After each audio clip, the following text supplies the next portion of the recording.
What is up, guys? I am back with a brand new zombies video. This is going to help you get better at zombies. Last time we played Shadows of Evil Spawn Room Challenge super hard, especially with that Margwa coming in.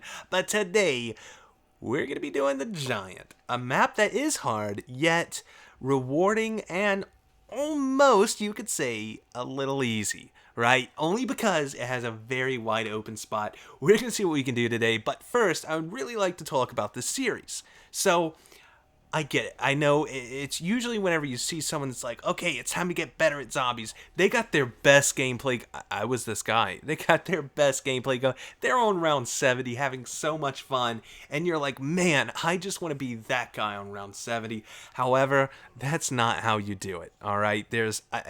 No better way than for me to get my microphone and my controller and sit down right in front of the game and get better at zombies with you guys at the same time. So if you didn't know, I told you in the last video, but I took a huge break from zombies. I haven't played zombies in so long. I mean, it's been a good minute, but hopefully, while I'm trying to get better at zombies, I thought it was just fitting. It's like, I'm trying to get better at zombies, might as well make a series of it, right? So what I do, and this has worked for me forever, is spawn room challenges. Solo spawn room challenges. Play some spawn room challenges with your friends. You and your friends get better. I mean, it's a win-win situation, right? And in this video, I'm going to be showing you guys some techniques. I know last video I kind of ranted a little bit, and I was talking about some different things, but I really want to talk about some major core functions in these videos. I want to be talking about zombies, probably going to be telling you guys the same fundamentals every single video because, whether this is the first video of the series that you've watched or, I mean, you've watched them all. So I want to make sure that these fundamentals burn through everyone's skull and you'll learn throughout this entire video. Right, and the first one, and I would say the easiest one that everyone can kind of get a grasp on is the speed at which you walk or you run. It is very important. Timing is what it's called. Timing's the name of the game on zombies. Pretty much timing's the name of the game on Call of Duty in general. No matter what game you play, if you got that poor COD timing, you're going to be having a hard time, and that's something you need to look out for in zombies. There's certain sections where I've seen people, even, watching live streams and people be on, round 120 and just, like, watch them kind of run in a place that they should have just walked. And if they would have walked, they would have lived. And I've seen people walk in places that they needed to run, and if they would have run, they would have lived. And, it's a sad world that this happens, but you know what? The best thing ever about Black Ops Zombies is the fact that, or I guess Treyarch Zombies in general, the fact that you can walk, and I don't know if a lot of people know this or not, but you can walk faster than the zombies can run. As soon as you learn that, sorry, I looked at my recorder. I was so pissed. I thought, man, I'm not recording, but I am recording.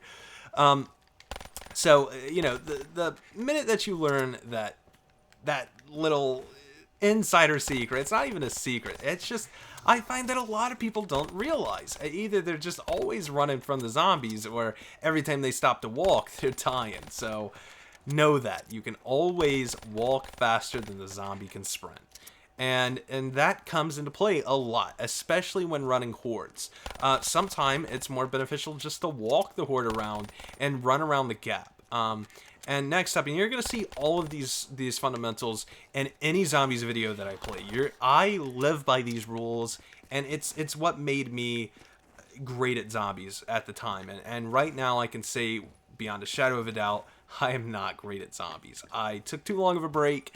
Zombies is a skill that you really have to get back into. However, I do feel much more buttery playing than I did yesterday on that first gameplay. And really, I didn't even play that long. I played like a few rounds. Now, something I like to touch on is, I think I said it at the beginning of this video, is, you don't have to see a round 50 game or a round 70 gameplay to be good. You know, the visuals is not going to help you. What is going to help you is doing these spawn room challenges, whether you do them on every map back to back, and don't cheat. And what I mean by don't cheat is whenever you do a spawn room challenge, don't use the gobble gum machine if they're there.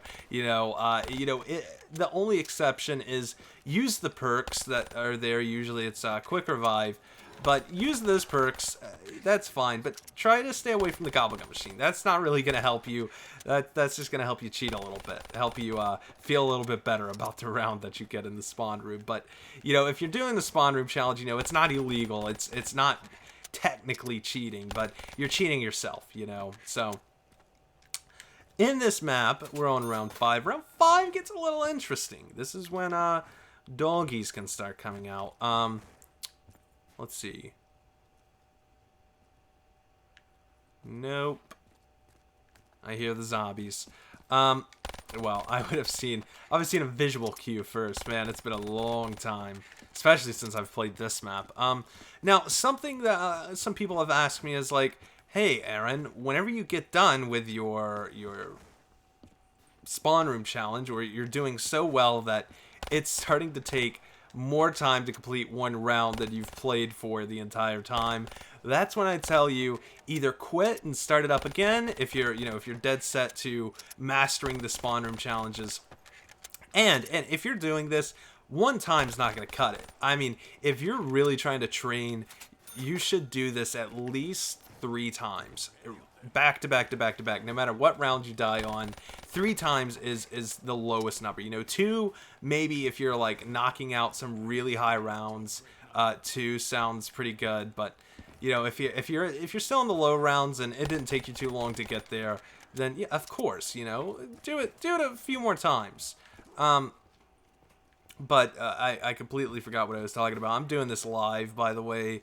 I think I've said that before, but I'm a very forgetful person, so if I say stuff again, don't mind it. I'm just gaming and trying not to die. So, as you can see, we're just at the end of the round, right? The end of the round is usually the worst to be in, and something important about this map. I'll give you a little bit of an insider secret, and then we'll start talking about some core fundamentals of zombies, because I couldn't really talk about it on the first rounds because you don't really use them except for, you know, walking and running. That kind of helps you. So one thing to know about this map is the area that I'm in here is where you're going to spend the majority of your time. You don't want to go by a window and wait for them, because, you know, I've seen it before. I've been right here, and, you know, I've been waiting for this one zombie, and I turn around and there's like 3 zombies already right there at me. So, you know, you want to kind of stay in here. They'll all funnel to you, and then we're going to start. The next thing we're going to talk about is hoarding, and the proper way to hoard, how to hoard, and we're going to use timing, and then we'll go into something more advanced called the cutback. And a lot of people know how to cut back, but you might be you might be cutting that back in the wrong way, if that even makes sense, right? So, hoarding. Let's talk about hoarding. A lot of people just swing around the zombies, try to lasso them up, and oh no, I did not slide right there. You saw me kind of crouch. Yeah, that was meant to be a slide, what I just did there. Very, very useful technique in zombies. I don't recommend it to beginners, because unless you have a scuff, because it's kind of, you want your knife to be on your stick, or maybe you like playing tactical, but still, it's like, if you crouch and you don't know how to get out of that crouch efficiently. All right, let's look at this horde, right? This is what I call the Z horde, and you're wanting to run to all your corners, and then you're out like that. So a Z horde takes up the most amount of space in a given area. Now, if I were to run around all the corners right there, I can't guarantee it because I can't tell the future, but from the looks of it and just me kind of knowing how zombies move, I would probably say I would not have made that. The Z is very useful in a case where you're at a point where it's too tight. There's no way for you to get out, and you really need to take up some moves. Oh, nice. Pups are coming. Boom. Nothing. Nothing at all. Yeah, so the Z is I use it all the time. In fact, that's saved me from so many deaths before in the past. It's unreal. Okay, the Z by itself, that is a form of hoarding. And that's why I said, not a lot of people do it right. Let's show you. So there's a wall of zombies right here. What happens when you Z and how zombies move is, if you can imagine you being a circle on the ground, and then the zombies being a circle on the ground, and they have a straight line that can bend, and they find the quickest route to your circle. Without walking through the walls or something. So a zombie's not going to be right here, and if you're right here, go all the way around. I mean, I've seen some zombies do some crazy things, but that's usually when their pathing gets just really, really messed up, and it's just they mess up sometimes, but you can pretty much count on the zombies taking the shortest route to you, and by doing Z's, you're getting them back and forth. They're following that line to a T, and they're trying. They're not smart. They're zombies. They're not like, oh well, I'm just gonna cut them off. That doesn't happen, luckily.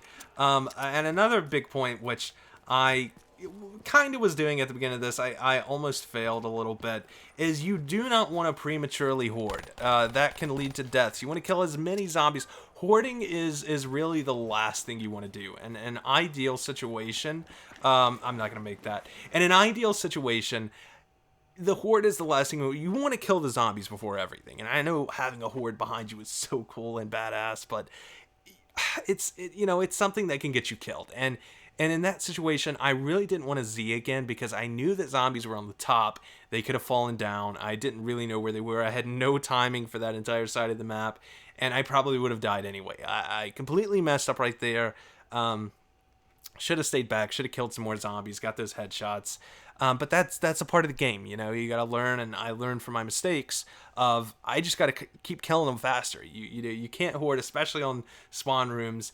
Even the best of players will tell you that. It's like, don't just straight away hoard. Hoarding is that's when you can't kill them. You gotta have them following you. But that was great fun. Hopefully you guys enjoyed it. That was a few good little tips. So what did we learn in this video? We learned about your speed. As you can see, whenever I walk the Z in certain places and I ran completely around them.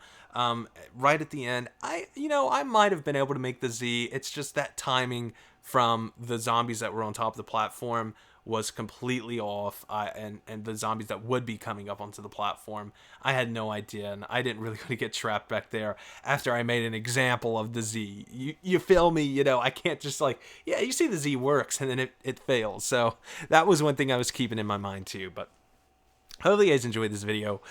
We talked about timing and hoarding, really the two most basic ones, and we're nowhere near done with hoarding yet. I could have dedicated videos on all of these all of these what do you call them? Fundamentals of zombies. That's going to be its own playlist with each section. By the time we get done, my plan is to spawn room challenge every single map on Black Ops 3, and have these style videos, live comedy, throw in some tips at you, and then once I'm done with that, the series itself is not going to be over, but I'm going to have a secondary series within the series that is going to be the fundamentals of zombies, and I'm going to really go in depth of each fundamental that I've told you in these videos, and hopefully by, when it's all said and over with, I'm better at zombies, and more importantly, you're better at zombies. Hope you guys enjoyed this video. Peace.